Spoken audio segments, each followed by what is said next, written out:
Hello everybody. So today I'm going to be making some spinach artichoke chicken casserole. So I will go ahead and preface this is a recipe that I've gotten offline off of someone else, but I do make my own, I guess, interpretations or substitutions. So this is how I personally make this. I will be logging this into MyFitnessPal. I am using a 12-ounce bag of artichokes. I am using a 10-ounce block of frozen chopped spinach. I will be using about 4 ounces of cream cheese, 4 ounces of mayo. I'm using Flavor God's Italian zest, and I'll be using about a cup of mozzarella and then sprinkling some Parmesan Romano on top. I have already in a casserole dish that has been sprayed with coconut oil. I have, I believe it's a little over 3 pounds of chicken.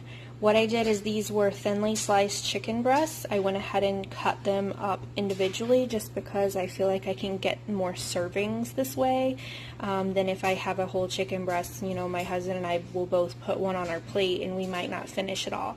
So this way we only get what it is that we're wanting. I've gone ahead and put my Italian zest on this and salt and peppered it. I'm going to be placing this alone with nothing else on top of it in the oven at 350 for about 15 minutes just by itself to make sure that my chicken fully cooks. So I'm going to go ahead and do that and then get the rest of my ingredients ready to go. Something a little extra I'm going to be adding to mine after I have my 4-ounce cream cheese, 4-ounce mayonnaise in here is my family really likes garlic. So I'm going to be taking some of this minced garlic, and this is about a teaspoon. We're going to take about 2 teaspoons of the minced garlic and place in as well. I will not be putting the garlic into the MyFitnessPal recipe just because a lot of people that do keto don't like to add garlic just because it will add a few carbs. This, for instance, is, even though it's only 1 carb for each teaspoon, I'll leave that out. If you guys choose to add the garlic in there, just make sure that you add that into your macros at the end.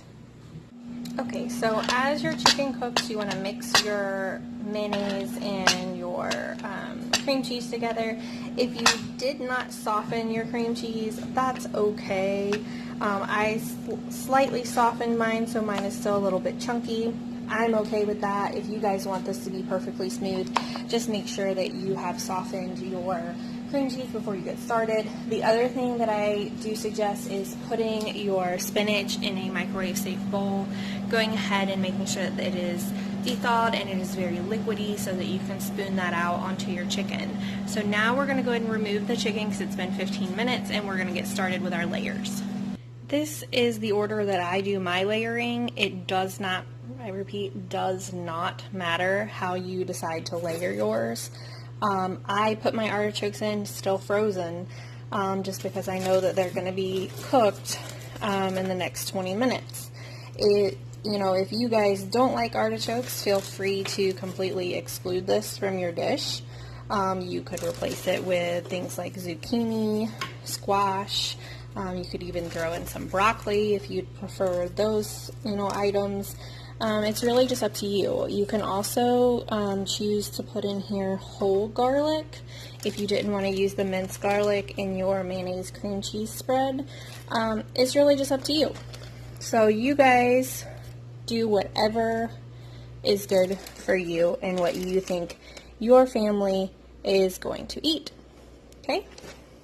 Okay, so after I get my artichokes in, I'm going to start going ahead and spooning out my spinach. You can opt to use fresh spinach. It will probably spread a lot easier than this. I did not have any fresh spinach on hand, which is why I'm using the frozen package that I did have. I literally just went to the grocery store and it just slipped my mind to buy my heavy cream that I needed as well as my spinach. So luckily we have a deep freezer and I had some of this downstairs because that saved me. You guys will notice I am putting in the liquid that drained off of my spinach as well, just because I think that liquid is going to help the chicken to not dry out.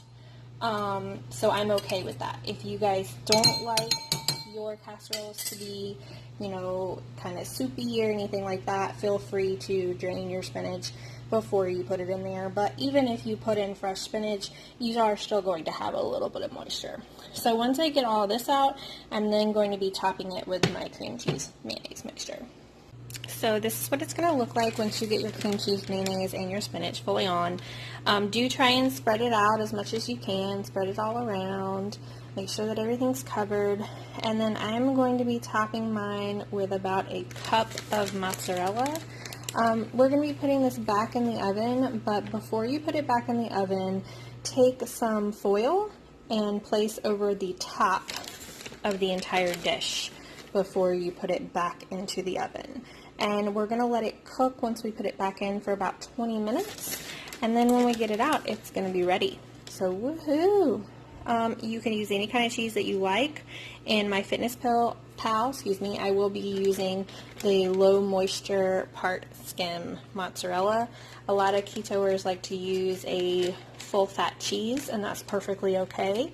Just make sure that when you log this that you take the cheese out of yours and you swap it out. And the way you can do that is by going and looking at my recipes and just taking that specific ingredient out. If you need help doing that, then just let me know. Okay, everybody, once you pull your casserole out after the first 20 minutes, you will then uncover your casserole and cook about another 15 minutes just to get all the cheese on top really gooey and melty. I will actually be dividing this up into probably 6 sections. You can divide it even smaller into 8 sections. It's really just up to you, but I hope you guys enjoy. Subscribe to this channel if you would like further recipes in the future on any kind of keto meals and different recipes. I also do some baked goods. Or follow me on Instagram at Journey2SlimJen. You can also find me on my Fitness Pal at Journey2SlimJen as well. Bye!